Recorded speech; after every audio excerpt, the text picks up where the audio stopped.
एक बार एक सेठ धनीराम था, कंजूस इतना कि किसी को खाने तो क्या पानी तक पीने को ना दे। कौड़ी कौड़ी जोड़ कर रखता था। उसकी इस आदत से उसकी पत्नी और परिवार बहुत परेशान था। उसकी पत्नी उसे बहुत बार समझाने का प्रयास कर चुकी थी, लेकिन किसी भी बात का उस पर कोई प्रभाव न पड़ता। एक दिन उसके नगर में एक सिद्ध महात्मा आए। कंजूस सेठ की पत्नी ने अपनी समस्या संत जी को बताई। सेठ जी की पत्नी ने संत जी को यह भी बताया कि मेरे पति साधु महात्मा को दान तो नहीं देते, लेकिन उनके श्राप से बहुत डरते हैं। संत जी कहने लगे कि कल मैं सुबह तुम्हारे घर आऊँगा।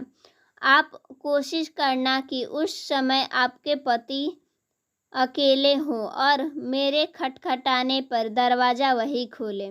अगले दिन सेठ की पत्नी अपने बच्चों के साथ मायके चली गई।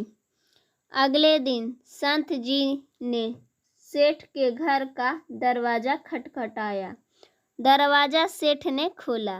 संत ने कहा कि मुझे बहुत भूख लगी है, सेठ जी मुझे एक रोटी दे दो। कंजूस सेठ ने संत की बात पर कोई ध्यान नहीं दिया और अपने काम पर चला गया। शाम को आकर देखा तो संत उसके घर के बाहर खड़े थे। वह सेठ सोचने लगा कि भूखे रहने के कारण कहीं यह संत मेरे घर के बाहर न मर जाएं या फिर मुझे कोई श्राप न दे दें। इसलिए सेठ ने कई विचार करने के पश्चात संत के कहा कि आप भी क्या याद रखोगे, आपने मुझसे एक रोटी मांगी थी, मैं आपको भरपेट भोजन कराऊंगा।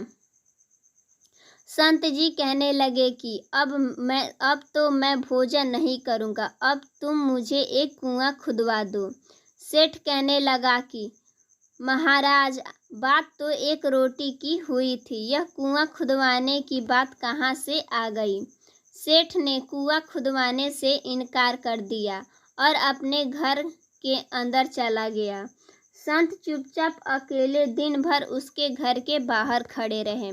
यह देखकर सेठ सोचने लगा कि अगर इसकी बात ना मांगनी तो कहीं यह मेरे घर के बाहर खड़े खड़े मर ही न जाए। सेठ संत जी के पास गया और बोला, हे महात्मा, मैं कुआं खुदवाने के लिए तैयार हूँ, चलो अब भोजन कर लो। संत जी कहने लगे कि अब तुम्हें एक नहीं 2 कुएं खुदवाने पड़ेंगे। कंजूस सेठ समझ गया और बोला कि ठीक है महाराज, मैं 2 कुएं ही आपके लिए खुदवा दूंगा। सेठ विचार करने लगा कि इसका क्या भरोसा, अगर मैंने इसकी बात नहीं मानी तो बोले कि मुझे 2 नहीं 4 कुएं खुदवा कर दो। इसलिए समझदारी इसी में है कि इसको 2 कुएं खुदवा कर दे दूं। कुएं जब तैयार हो गए तो सेठ ने कहा कि संत जी, आपके दोनों कुएं तैयार हैं। संत कहने लगे कि एक कुएं की जिम्मेदारी मैं तुमको सौंपता हूँ। तुमसे सभी गांव वालों को जितना पानी चाहिए एक कुएं से दे देना, लेकिन मेरे दूसरे कुएं से एक बूंद भी पानी न निकालना। इसका ध्यान रखना। मैं कुछ दिनों के बाद आकर अपने दोनों कुएं तुमसे वापस ले लूँगा।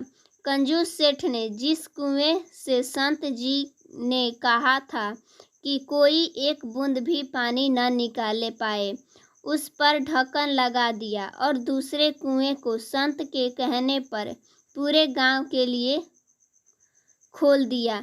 गांव वाले जितनी ज़रूरत होती उस कुएं से पानी निकाल लेते।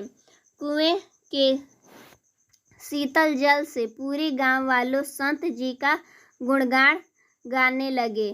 कुछ महीने बाद जब संत जी उसके घर वापस आए तो सेठ से कहा कि दूसरा कुआं से ढक्कन हटवाओ। जब कुआं का ढक्कन हटाया गया तो एक तो उसमें पानी नहीं था, दूसरे उसमें से दुर्गंध आ रही थी। जब संत जी कंजूस सेठ को समझाने लगे कि जैसे खुले कुएं में पूरी गांव की शीतलता पानी निकाली, लेकिन फिर भी ना तो पानी कम हुआ और ना ही उसकी शीतलता कम हुई। जबकि दूसरे कुएं से पानी नहीं निकाला गया तो वह कुआं सूख गया और उसका पानी सड़ गया। ऐसे ही धन की गति भी कुएं के जल की तरह है।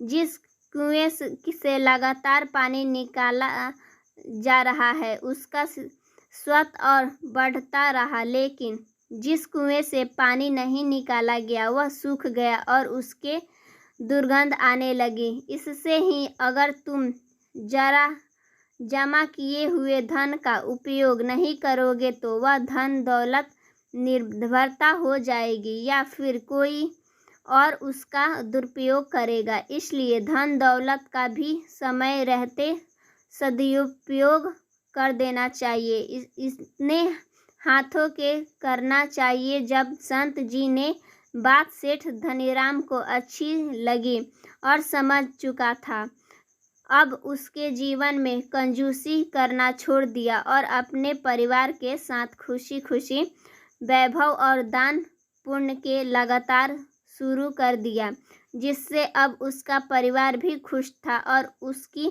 जरूरतमंद की वह मदद करता, उसकी दुआएं भी उससे मिलती रहती। सो फ्रेंड्स, अगर मेरी वीडियो आपको अच्छी लगी हो तो प्लीज़ एक लाइक ज़रूर कीजिएगा और चैनल पे नए हैं तो चैनल को भी सब्सक्राइब कर लीजिएगा। Thanks for watching my video.